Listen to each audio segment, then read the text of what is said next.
Você na engenharia química já se deparou com uma coisa chamada isoterma de Langmuir para o cálculo de adsorção e não sabe de onde veio? Então, nesse vídeo nós vamos explicar para você de onde saiu a isoterma de Langmuir. Fica conosco, rola a vinheta.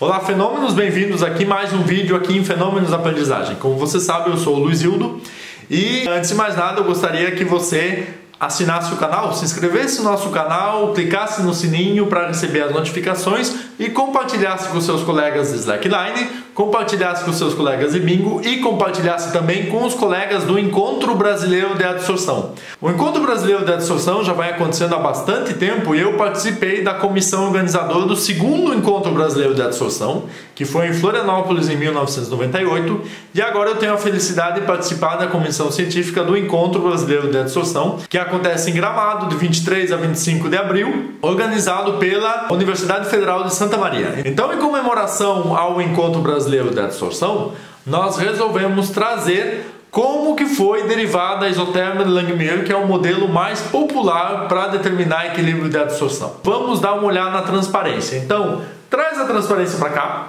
Então, você está vendo ali uma superfície sólida que tem um sítio ativo de concentração S, e essa superfície sólida ela está em contato com um fluido, por exemplo, um gás A qualquer, e que esse gás tem uma pressão parcial PA, certo?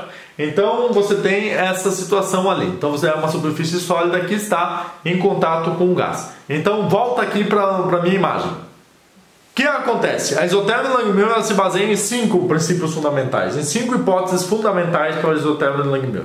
Primeira hipótese é que essa adsorção acontece em monocamada. Apenas uma molécula vai se ligar em cima do sítio ativo e você não vai ter várias camadas de molécula. É apenas uma camada que se liga ao sítio ativo. Segunda hipótese, essa superfície é uma superfície plana. Terceira hipótese, todos os sítios dessa superfície são equivalentes energeticamente, ou seja, não há probabilidade maior ou menor de uma molécula se ligar, absorver ou não se ligar ao outro sítio. Digamos que você tenha vários sítios, essa probabilidade ela é igual, elas são energeticamente equivalentes. A outra coisa é que se você tem moléculas que finalmente se absorvem nessa superfície, não há interação entre essas moléculas absorvidas. E finalmente essas moléculas absorvidas estão imobilizadas nessa superfície. Então vamos voltar lá no gráfico. Puxa o gráfico para cá. Então o que acontece? Você vai ter essa superfície tem um sítio ativo e essa molécula ela vai absorver nessa superfície. Então essa molécula colide com a superfície e colidindo com a superfície ela vai gerar um complexo que vai ser o adsorvato com a superfície. Isso vai acontecer de acordo com uma taxa de adsorção. Então essa taxa de adsorção ela vai ser função de uma constante de adsorção que multiplica a pressão parcial do componente A na fase gasosa e a concentração de substrato.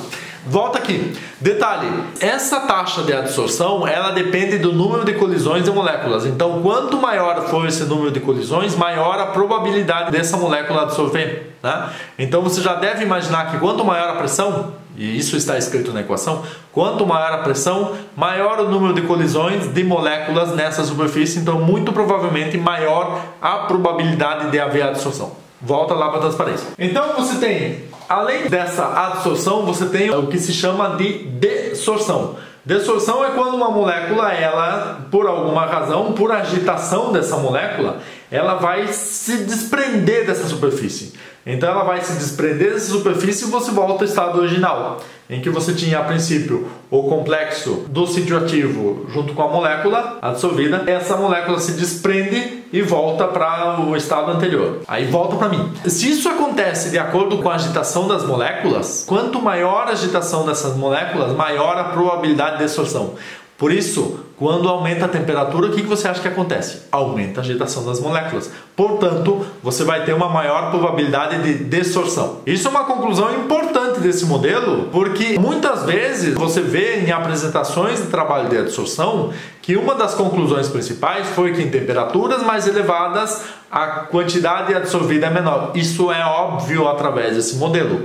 Claro que não acontece em todos os casos, né? Mas via de regra, para o modelo de Langmuir, Isso é base, fundamental no modelo Langmuir. Volta aqui para a transparência, puxa a transparência e volta. Então, no equilíbrio, lembra, tudo que a gente está falando aqui em termodinâmica, a gente interessa o equilíbrio. No equilíbrio, você tem que a taxa de adsorção é igual à taxa de desorção. Então, vamos começar finalmente a derivar a isotérmica de Langmuir. Ora, se no equilíbrio a taxa de adsorção é igual à taxa de desorção, eu posso igualar aquelas taxas que eu escrevi. Então, você tem que K de adsorção vezes a pressão parcial do componente A vezes a concentração do sítio ativo é igual a K de uma constante de absorção vezes a concentração dessa espécie conjugada sítio adsorvado. Então você pode perfeitamente escrever uma constante de equilíbrio e essa constante de equilíbrio nada mais nada menos vai ser igual à constante do processo de adsorção dividido pela constante do processo de absorção, que vai ser igual à concentração dessa espécie conjugada dividida pelo produto, pressão parcial de A e concentração de sítio ativo. Agora reserva essa equação e vamos dar uma olhada em outra coisa aqui. Se você admitir que a concentração de sítios totais presentes vão ser os sítios vazios somados com os sítios em que você tem a espécie conjugada, onde houve a adsorção, você pode também estimar a fração de sítios ocupados seria igual ao número de sítios onde houve a adsorção dividido pelo número de sítios totais. Então agora o que você vai fazer? Com essas duas equações que você tem, você vai fazer um pouco de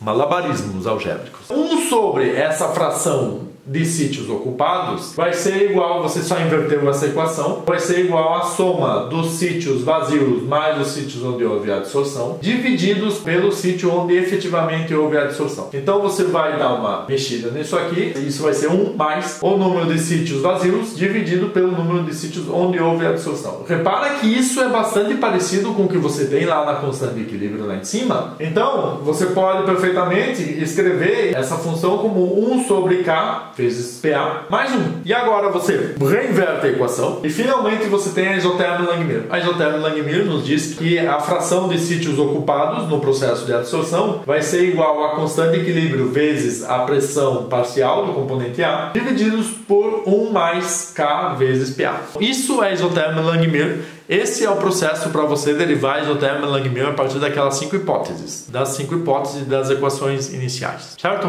Então, o que nós queríamos fazer aqui? Vai ter um gráfico em que nesse eixo nós temos a fração de sítios que foram ocupados durante o processo de adsorção em função da pressão parcial do nosso componente A. Essa curva que você obteve ali é uma assíntota. O que é uma assíntota, professor? É uma assíntota, ela vai fazer isso aqui. Isso é um comportamento assintótico, porque ela vai chegar a um equilíbrio. Por isso é uma assíntota, porque chega a um valor limite. O que vai acontecer com esse negócio? Se você tiver um processo que vai ser uma temperatura maior do que a temperatura que você tinha anteriormente, como nesse processo a agitação das moléculas é maior do que aquela inicial, muito provavelmente o que vai acontecer com a sua isotérmica? Ela vai encontrar um valor de equilíbrio menor para o equilíbrio da absorção. Então nesse caso você vai ter um gráfico que vai estar ligeiramente mais abaixo. A linha vermelha seria numa temperatura mais baixa, digamos T1, e a linha azul seria numa temperatura mais alta. Então você tem uma temperatura T2 e que T1 é menor do que T2.